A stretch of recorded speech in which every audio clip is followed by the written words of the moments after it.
For this recipe, we need freshly roasted and powdered cumin and coriander seeds. So take around half a teaspoon each of both and roast it for a while, then powder it and keep it aside.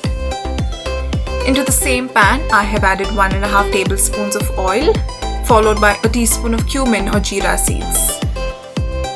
The flame should be on medium-low. Fry it for a while before adding in 2 green chillis that are chopped. Stir this for a minute.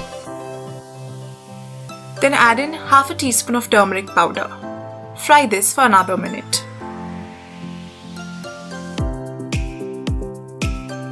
Now add in a handful of chopped mint leaves and around 2 tablespoons of coriander leaves.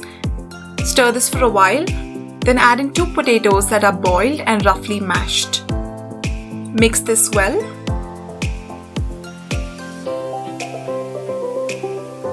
Now it's time to add the freshly powdered cumin and coriander, followed by half a teaspoon of salt.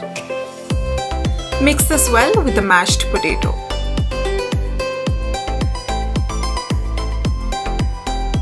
Finally, add in some chopped coriander leaves and a teaspoon of lemon juice.